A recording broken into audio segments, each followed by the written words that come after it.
কান্নাকাটি করছে। কি বলছে? বলে ঠাকুর তুমি আমার সর্বনাশ করে দিলে, তোমার দীক্ষা নিয়ে আমার সর্বনাশ হয়ে গেল।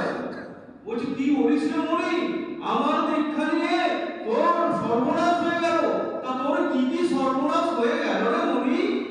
বলছে তোমার দীক্ষা নিয়ে ঠাকুর আমি আগে সকাল 9টায় উঠতাম এবং 9টায় ওঠার পর আমি চা খেতাম, বিছানায় বসেই চা খেতাম, তারপর ধূমপান করে আমার দিন শুরু হতো।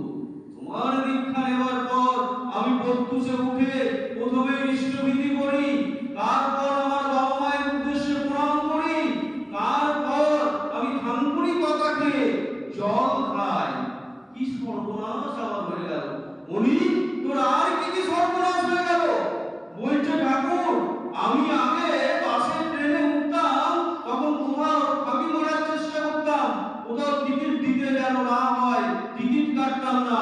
এখন আমি যখন বাসে উঠি, ট্রেনে উঠি, আগে টিকিটটি কাটি, তারপর উঠি।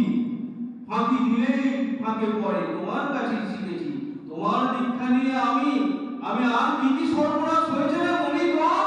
না আমার আর সর্বনাশ, আমি আগে রাস্তায় ঘাটে যখন যেতাম মায়েদের দিকে কুরুচিকর দৃষ্টিতে তাকাতাম, আমি এখন তাকাতে পারি না।